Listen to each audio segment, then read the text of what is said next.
Hello guys, welcome to Cinebuzz Malayalam. അങ്ങനെ നമ്മുടെ big ബോസിന്റെ പുതിയൊരു സീസൺ ആരംഭിച്ചിരിക്കുകയാണ്, ബിഗ് ബോസ് സീസൺ 8. ഇത് ലാലേട്ടന്റെ വെച്ചിട്ടുള്ള മെയിൻ ഷോ അല്ല.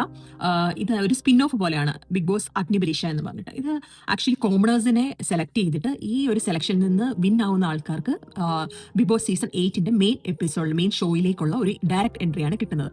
ആക്ച്വലി ഇതിൽ നമുക്ക് 40 കണ്ടസ്റ്റൻസ് ആണ്. അതിൽ കോമണേഴ്സ് ആണ് ഇതിൽ മെയിൻ ഉള്ളത്. ജഡ്ജസ് ആയിട്ട് 3 പേര്. അതിൽ നമ്മളുടെ പഴയ കണ്ടസ്റ്റൻസ് ആയിട്ടുള്ള അഖിൽമാരാർ, രഞ്ജിനി ഹരിദാസ്, റിയാസ് സലീം. ഈ ഒരു ഷോയുടെ ഹോസ്റ്റ് റെനീഷ റഹ്മാനുമാണ്. അപ്പോൾ ഈ 40 കണ്ടസ്റ്റൻസിന് പല ടൈപ്പിലുള്ള ഫിസിക്കൽ ആൻഡ് മെന്റൽ ടെസ്റ്റ് ഉണ്ടാവും. സോ ഇതിൽ നിന്ന് വിജയിച്ചു വരുന്ന ആൾക്കാരായിരിക്കും നമ്മുടെ ബിഗ് ബോസ് മെയിൻ ഷോയിലേക്കുള്ള എൻട്രി കിട്ടുക. ബിഗ് ബോസ് അഗ്നിപരീക്ഷയുടെ തീം സോങ്ങും ഒക്കെ എന്തായാലും ഡിഫറെൻ്റ് ആണ് നമ്മുടെ ബിഗ് ബോസ് മെയിൻ ഷോയിലെ. പിന്നെ ലാലേട്ടൻ്റെ ഒരു ഇല്ലാത്തതൊരു നമുക്കൊരു ഒരു പതിഞ്ഞ സ്റ്റാർട്ട് പോലെ ഫീൽ ചെയ്തു. നമുക്ക് ലാലേട്ടനെ കാണുന്നതിന് ഒരു വളരെ സന്തോഷമാണല്ലോ. അപ്പം ഇതൊരു പതിഞ്ഞ സ്റ്റാർട്ട് പോലെ തോന്നി. ഓക്കെ, ഫസ്റ്റ് എപ്പിസോഡാണ്, നമുക്കങ്ങനെ കുറ്റം പറയാൻ പറ്റത്തില്ല. പക്ഷേ എന്നാലും എപ്പിസോഡ് കുഴപ്പമില്ല എന്നേ ഉള്ളൂ. അതത്ര ഒരു ഗംഭീരമായിട്ടുള്ള ഒരു സ്റ്റാർട്ടല്ല. നമുക്ക് ബിഗ് ബോസിന്റെ മെയിൻ ഷോയ്ക്ക് കിട്ടുന്ന ഒരു ഗംഭീരമായിട്ടൊരു സ്റ്റാർട്ടൊന്നുമല്ല. സോ ഫസ്റ്റ് റെനീഷ ആണെന്നുണ്ടെങ്കിൽ ജഡ്ജസിനെ സ്റ്റേജിലേക്ക് വിളിച്ച് ഓരോരുത്തരെയായി പരിചയപ്പെടുത്തി അവരങ്ങോട്ടും ഇങ്ങോട്ടും ഒക്കെ കുറച്ച് തഗ്ഗൊക്കെ പറഞ്ഞ് ജസ്റ്റ് അവരുടെ സീറ്റിലേക്ക് വിട്ടു. എന്നിട്ട് റെനീഷ ആണെന്നുണ്ടെങ്കിൽ കണ്ടസ്റ്റൻസിന്റെ അടുത്തൊരു ടാസ്കുമായിട്ട് പോവുകയാണ്. അത് കണ്ടസ്റ്റൻസിന്റെ വേറെ റൂമിലാണ് നിർത്തിയിരിക്കുന്നത്. അപ്പോൾ 40 കണ്ടസ്റ്റൻസ് ഇങ്ങനെ നിൽപ്പുണ്ട്. എന്നിട്ട് ഫസ്റ്റ് ടാസ്ക് എന്ന് പറയുന്നത് മണിച്ചിത്രത്താഴ് ഒരു ലോക്കും കീ ഉണ്ട്. അപ്പോൾ ലോക്കിനകത്ത് ഒരു ക്ലൂ ഉണ്ട്, അതിന് കറസ്പോണ്ടിങ് ലോക്കിനകത്തിൽ ഒരു ക്ലൂ ഉണ്ട്, ഒരു കീ ഉണ്ട്. അപ്പോൾ ഇതിൽ രണ്ടിലും ക്ലൂസ് ഉണ്ട്. അപ്പോൾ ആ ക്ലൂസിനനുസരിച്ച് അതിന്റെ കറസ്പോണ്ടിങ് ആയിട്ടുള്ള ലോക്ക് കണ്ടുപിടിച്ച് ആ ലോക്കിന്റെ പൂട്ട് തുറക്കുക എന്നുള്ളതാണ് ആ ഒരു ഫസ്റ്റ് ടാസ്ക്. അപ്പോൾ ഈ ഒരു ടാസ്കിൽ 20 ആൾക്കാർ അടുത്ത ഇതിലേക്ക് കയറാൻ പറ്റും. അതായത് 20 പേർക്ക് വിജയിച്ച് നമുക്ക് ജഡ്ജസിന്റെ അടുത്തേക്ക് പോകാൻ പറ്റും. അപ്പോൾ അത് കാരണം ഇവർ 40 ആൾക്കാരും ഈ ഒരു ലോക്ക് ആൻഡ് കീ വെച്ചിട്ടുള്ള ഒരു കോമ്പറ്റീഷൻ. അപ്പോൾ എല്ലാവരും കൂടെ പെട്ടെന്ന് ഓടി പോയി എടുക്കുന്നുണ്ട്. അപ്പോൾ 20 പേർക്ക് കിട്ടി ക്ലൂ. എന്നിട്ട് അവരത് ലോക്ക് ഓപ്പൺ ചെയ്യുന്നുണ്ട്. ബേസ്ഡ് ഓൺ ദ ക്ലൂ വെച്ചിട്ട് ഇങ്ങനെ ഓരോ സിനിമ റിലേറ്റഡ് ക്വസ്റ്റ്യൻസ് ഒക്കെയാണ്. അപ്പോൾ അതിൻ്റെ ഉള്ള ആൻസർ, ചില സിനിമ ഡയലോഗ്സ്, അപ്പോൾ അതിനനുസരിച്ചുള്ള ആൻസർ ഏത് സിനിമയിൽ നിന്നുള്ളത് ആയിരിക്കും ആ പൂട്ടിൻ്റെ അടുത്തുള്ളത്, അവിടെയുള്ള ക്ലൂ എന്ന് പറയുന്നത്. അപ്പോൾ അതിനനുസരിച്ച് ഒന്ന് ഓപ്പൺ ചെയ്യണം. അതിനകത്തിൽ ഒരു കുട്ടിയുടെ മാത്രം ലോക്ക് ഓപ്പൺ ആവുന്നില്ല. അപ്പോൾ അതിൻ്റെ പേര് പൂജ എന്നാണ്. അപ്പോൾ അതിൻ്റെ ഓപ്പൺ ആവാത്തത് കൊണ്ട് വേറൊരു പയ്യൻ സഹായിച്ചു. അപ്പോൾ ലാസ്റ്റ് അവൻ പറഞ്ഞു അവൻ്റെ ആ കീ അവൻ്റെ കയ്യിലാണ്, അപ്പോൾ അവൻ ഇന്നാവണമെന്ന്. അവർക്ക് ഓപ്പൺ ചെയ്യാൻ പറ്റിയില്ല, പക്ഷേ കീ ആണെങ്കിൽ ആ പയ്യൻ്റെ കയ്യിലും ക്ലൂ ആണെന്നുണ്ടെങ്കിൽ പൂജയുടെ കയ്യിലും ഉണ്ട്. അപ്പോൾ ലാസ്റ്റിലാണെന്നുണ്ടെങ്കിൽ പൂജ അവിടെ ഭയങ്കരമായിട്ട് കരച്ചിലൊക്കെ തുടങ്ങി. അപ്പം എനിക്കതൊരു എനിക്ക് അങ്ങോട്ട് ആ ക്യാരക്ടർ എനിക്ക് ഇഷ്ടപ്പെട്ടില്ല. ഇതിപ്പം ബിഗ് ബോസിൽ പോയി കഴിഞ്ഞിട്ട് കരഞ്ഞ് വിളിച്ച് നമ്മൾ പഴയ കണ്ടസ്റ്റൻസ് ഒക്കെ പലരും കണ്ടിട്ടുണ്ടല്ലോ. അപ്പോൾ അതുപോലെ പൂജയൊക്കെ സെലക്ട് ചെയ്തിട്ട് മുന്നോട്ട് വിട്ട് കഴിഞ്ഞ് കഴിഞ്ഞാൽ എങ്ങനെയാവും എന്ന് അറിയില്ല. കാരണം അതൊരു എന്ന് വെച്ച് കഴിഞ്ഞാൽ ഒരു കമ്പാഷൻ ഇല്ലാത്ത പോലെയാണ് പുള്ളിക്കാരിയുടെ ഒരു സംസാരമൊക്കെ എനിക്ക് ഫീൽ ചെയ്തത്. അത് ഡിപ്പെൻസ് ഓൺ ആൾക്കാർക്ക് പല ഒപ്പീനിയൻ ഉണ്ടാവും. പക്ഷേ എനിക്ക് അങ്ങോട്ട് അത്ര സെറ്റായില്ല പുള്ളിക്കാരിയുടെ ഒരു പെർഫോമൻസ്.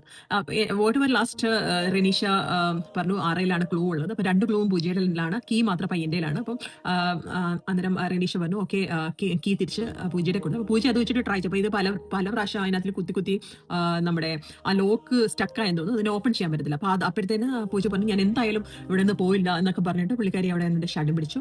അപ്പോൾ ലാസ്റ്റിലാണെന്നുണ്ടെങ്കിൽ റെനീഷ പുള്ളിക്കാരിനെ അങ്ങ് ഇന്നാക്കി. അതായത് വേറെ അത് ഓപ്പൺ ചെയ്യാതെ തന്നെ പുള്ളിക്കാരനെ ഇന്നായി. അങ്ങനെ നമുക്ക് 20 ആൾക്കാരെ നെക്സ്റ്റ് റൗണ്ടിലേക്ക് പോകാനുള്ള, ജഡ്ജസിന്റെ ഫ്രണ്ടിലേക്ക് എത്താനുള്ള 20 ആൾക്കാരെ നമുക്ക് കിട്ടി. അപ്പോൾ അവരുമായിട്ട് റെനീഷ ആണെന്നുണ്ടെങ്കിൽ സ്റ്റേജിലേക്ക് പോയി. അങ്ങനെ ആ ഇന്നായ 20 കണ്ടസ്റ്റൻസ് സ്റ്റേജിൽ നിൽക്കുകയാണ്. അപ്പം ജഡ്ജസ് ആണെന്നുണ്ടെങ്കിൽ ഈ 20 കണ്ടസ്റ്റൻസിൽ നിന്ന് ഉള്ള ആൾക്കാരെ 3 ഗ്രൂപ്പായിട്ട് തിരിക്കുകയാണ്. അപ്പം നമ്മൾ ഓൾറെഡി ആ 40ൽ 20 ആൾക്കാർ പുറത്ത് സ്റ്റിൽ നിൽക്കുകയാണ്. ഈ ഇന്നായിട്ടുള്ള 20 ആൾക്കാർ മാത്രമേ ഉള്ളൂ അകത്ത്. അപ്പം 3 ടീമിനെ ഡിവൈഡ് ചെയ്ത, ഓരോ ജഡ്ജസിനും ഓരോ ടീമിനെ ഡിവൈഡ് ചെയ്ത്, അപ്പോൾ അത് റാൻഡംലി അവർ ചൂസ് ചെയ്യാണ്. അപ്പം റിയാസ് പറഞ്ഞു, ലേഡി ഇൻ റെഡ് അങ്ങനെ പറഞ്ഞു. അതുപോലെ രഞ്ജിനിയാണെന്നുണ്ട്, രഞ്ജിനിയുടെ ഒരു അപ്രോച്ച് എന്ന് പറഞ്ഞു കഴിഞ്ഞാൽ ഡിഫറെൻറ്റ് ക്വസ്റ്റ്യൻസ് ഒക്കെ ചോദിച്ചിട്ട് അവരെ ഇൻ ചെയ്യാണ്. പിന്നെ അതുപോലെ ഇപ്പം അഖിൽമാരാറിന്റെ ഒരു ഇത് പറഞ്ഞു, എന്റെ പൊളിറ്റിക്സ് ഇഷ്ടമില്ലാത്ത ആൾക്കാർ, അങ്ങനെയൊക്കെ ചോദിച്ചിട്ട് പല ക്വസ്റ്റ്യൻസ് ഒക്കെ ചോദിച്ചിട്ട് വരും. എന്നിട്ട് അവരാണ് ഓരോരുത്തരും വന്ന് അവരെ ഇൻട്രൊഡ്യൂസ് ചെയ്തു, അവർ പ്രൊഫഷണൽ, പേഴ്സണൽ, പിന്നെ അവരുടെ സ്ട്രെങ്ത് ആൻഡ് വീക്ക്നെസ്, സോ അങ്ങനെയുള്ള കാര്യങ്ങൾ അവർ അവിടെ സ്റ്റേജിൽ പറഞ്ഞു. അത് കഴിഞ്ഞിട്ട് അങ്ങനെ 3 ടീമായിട്ട് ഡിവൈഡ് ചെയ്തു. റിയാസിന്റെയും രഞ്ജിനിയുടെയും ടീമിൽ 7 പേരും, അഖിൽമാരാറിന്റെ ടീമിൽ 6 പേരുമാണ്. സോ രഞ്ജിനിയുടെ ടീം എന്ന് പറഞ്ഞാൽ ഫുൾ ഗേൾസ് ടീമാണ്. സോ അങ്ങനെ അവർ ഓരോ ടീമും പരസ്പരം കോമ്പീറ്റ് ചെയ്യും. അതിനകത്തിൽ വിന്നർ ആവുന്ന ആൾക്കാരാണ് നെക്സ്റ്റ് റൗണ്ടിലേക്ക് പോവുക. അപ്പം അത് കഴിഞ്ഞിട്ട് റെനീഷയാണ് ഇൻഫിനിറ്റി പെൻഡന്റിനെ പറ്റി പറയുന്നുണ്ട്. ആ ഇൻഫിനിറ്റി പെൻഡന്റ് കിട്ടും. അതായത് ഓരോ ടാസ്കിലും വിജയിക്കുന്ന ഒരാൾക്ക് ഇൻഫിനിറ്റി പെൻഡന്റ് കിട്ടും. ഇൻഫിനിറ്റി പെൻഡന്റിന്റെ പ്രത്യേകത എന്ന് പറഞ്ഞു കഴിഞ്ഞാൽ ഇനിയും നെക്സ്റ്റ് ലെവലിലൊക്കെ അതിന് എന്തെങ്കിലും സ്പെഷ്യൽ പ്രിവിലേജസ് ഉണ്ടാവും. സോ അതിനെപ്പറ്റി ഡീറ്റെയിൽഡ് ആയിട്ടൊന്നും പറഞ്ഞിട്ടില്ല. പക്ഷേ ഇൻഫിനിറ്റി പെൻഡന്റ് ഏറ്റവും ടോപ്പായിട്ട് ഓരോ ഗെയിമിലും പെർഫോം ചെയ്യുന്ന ആൾക്കാർക്കാണ് ഇൻഫിനിറ്റി പെൻഡന്റ് കിട്ടുന്നത്. ആദ്യം വരുന്നത് റിയാസിന്റെ ടീമാണ്. സോ റിയാസിന്റെ ടീം കോമ്പീറ്റ് ചെയ്യാൻ വരുന്നു. അവരുടെ ഗെയിം എന്ന് പറയുന്നത് ഇൻവേർട്ടഡ് പിരമിഡ് ഗെയിമാണ്. സോ കപ്പുകളാണെന്നുണ്ടെങ്കിൽ ഇൻവേർട്ടഡ് പിരമിഡിന്റെ ഷേപ്പിൽ അടുക്കി വെക്കണം. അതായത് ഏറ്റവും ബേസ് ലെയറിൽ 1 കപ്പ്, അതിന്റെ മുകളിൽ ഒരു പലക പോലെ എന്തോ വെച്ചിട്ട് അതിന്റെ മുകളിൽ 2 കപ്പ്, അങ്ങനെ ഇൻവേർട്ടഡ് പിരമിഡ് ബിൽഡ് ചെയ്യണം. സോ അങ്ങനെ അവർ നന്നായിട്ട് കോമ്പീറ്റ് ചെയ്തു. ചിലരെയാണെന്നുണ്ടെങ്കിൽ പെട്ടെന്ന് പോയി. പക്ഷെ അതിനകത്തിൽ സ്ട്രാറ്റജിക് ആയിട്ട് കളിച്ചത് പ്രണവാണ്. പ്രണവിനാണ് അങ്ങനെ ഇൻഫിനിറ്റി പെൻഡന്റ് കിട്ടുന്നത്. ആ ടീമിൽ നിന്ന് അഭിറാമും അനഘയും ഇന്നാവുന്നുണ്ട്. അപ്പൊ ഈ ഇന്നായവര് ഒരു സെപ്പറേറ്റ് സെഷനിലേക്ക് മൂവ്. അപ്പൊ ഇവർ 3 പേരും റിയാസിന്റെ ടീമിൽ നിന്ന് 3 പേര് ഇന്നായവരുടെ സെഷനിലേക്ക് മാറുന്നു. ബാക്കിയുള്ളവര് റിമൈനിങ് ആൾക്കാരാണെന്നുണ്ടെങ്കിൽ ഔട്ട് ഹൗസിലേക്ക് വിടുന്നു. ഔട്ട് ഹൗസ് എന്ന് പറഞ്ഞ കൺസെപ്റ്റ് ഈ ഒരു ടാസ്കുകളിൽ നിന്ന് ഔട്ട് ആയിട്ടുള്ളവരെ ഇരുത്താൻ വേണ്ടിയുള്ളതാണ് ഔട്ട് ഹൗസ് എന്ന് പറഞ്ഞ കൺസെപ്റ്റ്. ബാക്കിയുള്ളവർ ഔട്ട് ഹൗസിലേക്ക് പോകുന്നു. നെക്സ്റ്റ് ഗെയിം എന്ന് പറയുന്നത് ഇൻ ഔട്ട് ലെഫ്റ്റ് റൈറ്റ്. അതായത് രഞ്ജിനി, റിയാസ്, അഖിൽമാരാർ, റെനീഷ ഇവരുടെ പേരുകൾ പറയുമ്പോൾ ഇന്ന്, ഔട്ട്, ലെഫ്റ്റ്, റൈറ്റ്. അപ്പോൾ ഓരോരുത്തർക്കും ഓരോ ഇതുണ്ട്. ഇപ്പം അഖിലാണെന്നുണ്ടെങ്കിൽ ഇന്ന്, രഞ്ജിനി ആണെങ്കിൽ ഔട്ട്, റെനീഷ ആണെങ്കിൽ ലെഫ്റ്റ്, റിയാസ് ആണെങ്കിൽ റൈറ്റ്.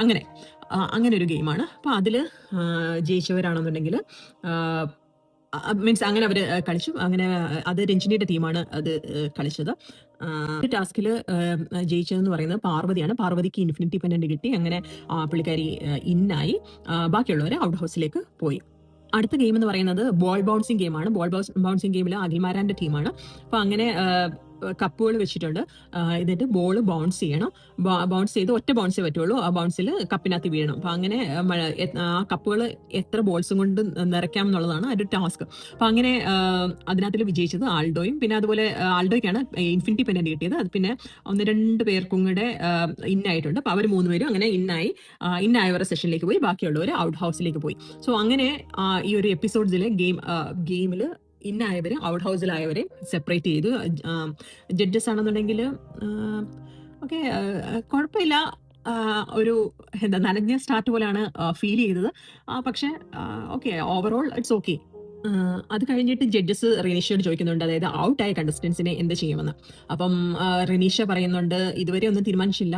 അപ്പം ജഡ്ജസ് പറയുന്നുണ്ട് നമുക്ക് അവർക്കൊരു ചാൻസ് കൊടുക്കാവുന്ന. അപ്പം അങ്ങനെ ഇനി നെക്സ്റ്റ് എപ്പിസോഡിൽ ഔട്ടായിട്ടുള്ള, അതെ, ഔട്ട് എന്ന് പറഞ്ഞു കഴിഞ്ഞാൽ ഫസ്റ്റ് മണിച്ചിത്രത്താഴ് ടാസ്കിൽ ഔട്ടായിട്ടുള്ള 20 കണ്ടസ്റ്റൻസിന് ഒരു സെക്കൻഡ് ചാൻസ് കിട്ടുമെന്ന് പ്രതീക്ഷിക്കുന്നു. അപ്പോൾ അതായിരിക്കും നെക്സ്റ്റ് എപ്പിസോഡിലുള്ളത്. സോ ഇങ്ങനെ ഒരു എപ്പിസോഡ് വൈൻഡ് ഔട്ട്. ഇതിൻ്റെ ഇടയ്ക്ക് റിയാസും അഖിൽമാരാരും രഞ്ജിനി അങ്ങോട്ടും ഇങ്ങോട്ടൊക്കെ തഗ് പറയുന്നത്. ഇതിനകത്തിൽ രഞ്ജിനിയാണ് കുറച്ചുകൂടി ഓവർ പവർ ചെയ്യുന്നത്. പുള്ളിക്കാരിക്ക് ഒരു നോർമലി ഒരു കമാൻഡിങ് ഒരു പേഴ്സണാലിറ്റി ആണല്ലോ. അപ്പോൾ അതൊരു കുറച്ചും കൂടെ മുന്നോട്ട് നിൽക്കുന്നത് രഞ്ജിനിയാണ്. പക്ഷെ എനിക്ക് തോന്നുന്നു അഖിൽമാരാറിന് പകരം സാബുവും വരുമായിരുന്നെങ്കിൽ കുറച്ചും കൂടെ ഒരു ബെറ്റർ ആയിരുന്നേനെ എന്ന് വിചാരിക്കുന്നുണ്ട്. അപ്പോൾ എന്തായാലും സോ ഇത് ഫസ്റ്റ് എപ്പിസോഡിലല്ലേ, ഗോയിങ് ഫോർവേഡ് അത് നന്നായി പോകും എന്ന് നമുക്ക് വിചാരിക്കാം. സോ നിങ്ങളുടെ അഭിപ്രായങ്ങളൊക്കെ കമൻ്റായിട്ട് എഴുതുക. അതുപോലെ സബ്സ്ക്രൈബ് ചെയ്യുക. Thank you so much for watching.